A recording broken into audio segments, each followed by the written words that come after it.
Malheureusement, près d'un cas sur deux, on a pu démontrer que si l'enfant avait été mieux attaché dans le véhicule, on aurait pu éviter des blessures très graves qui ont occasionné le décès de l'enfant.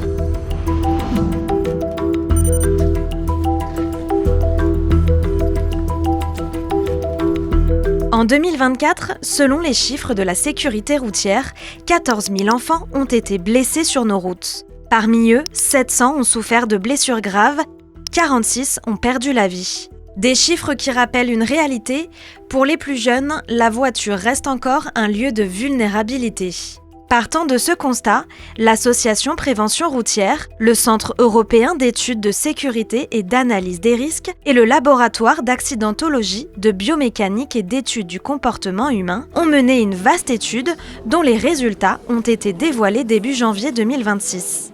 L'étude sur les enfants tués a été faite sur 3 ans. Du coup, nous, on a pu avoir accès à 100 enfants sur 3 années. On a pu investiguer beaucoup plus en profondeur grâce aux PV que les forces de l'ordre développent ou écrivent quand un accident mortel ou un accident corporel arrive en général. Grâce à ces PV, en fait, on a beaucoup d'informations sur les accidents. Cette enquête révèle que 46% des enfants étaient mal installés ou attachés avec un dispositif inadapté.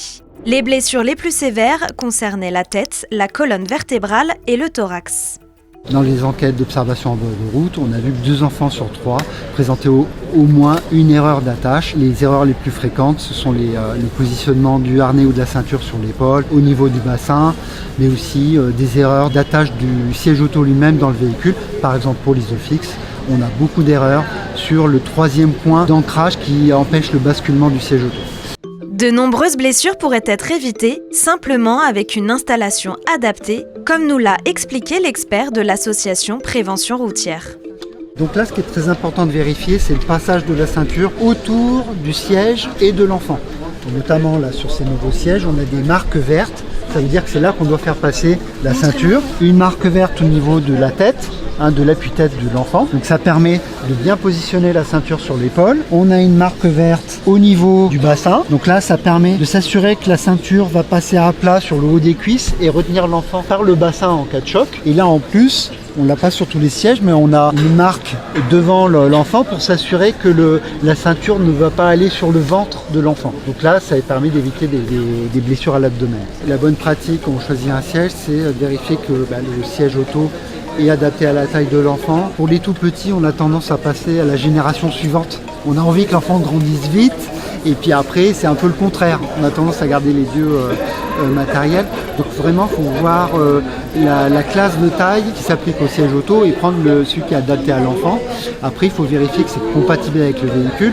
Certaines erreurs concernent l'installation des nourrissons. Avant 15 mois, le dos à la route est essentiel pour les tout-petits.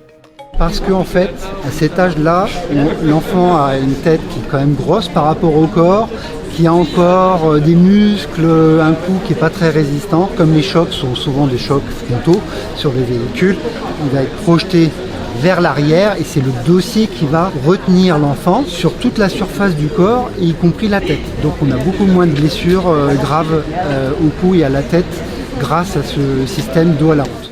L'étude souligne néanmoins des progrès par rapport à la dernière enquête menée par l'association. On a fait à peu près une enquête similaire l'an dernier et ce qu'on a vu aucun enfant non attachés. On a vu aussi un meilleur taux d'équipement, c'est-à-dire des enfants au-delà de 5 ans, les enfants avaient un rehausseur. Donc ça, c'était quand même une satisfaction. Les nouveaux matériels, notamment avec les attaches isofix, se généralisent. Donc ça aussi, c'est quand même un point de satisfaction. Le point qui reste dramatique, c'est des petites erreurs. Le harnais qui n'est pas sur l'épaule ou sur le bassin. Le problème, c'est qu'en cas d'accident, ça peut occasionner des blessures extrêmement graves, voire mortelles.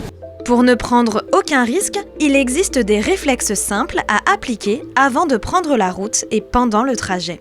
Les petits réflexes du quotidien, c'est de vérifier à chaque fois que le harnais, la ceinture passe bien au niveau des épaules et au niveau du bassin et pas sur le ventre. De vérifier que le siège auto est bien installé, de vérifier que le 3e point d'un siège isofix est bien installé, c'est hyper important. Et également, je pense, Pour les enfants les plus grands qui s'installent tout seuls, qui commencent à s'installer tout seuls, c'est de leur expliquer non seulement qu'il faut s'attacher, mais comment bien s'attacher et de vérifier parfois en cours de route que tout est bien installé. Aussi de s'aménager des pauses sur les longs trajets assez longs pour se défouler et faire en sorte que les enfants ne soient pas gênés par les sièges auto et se dégagent d'eux-mêmes parce que voilà, ça les irrite et ils sont dans des positions inconfortables.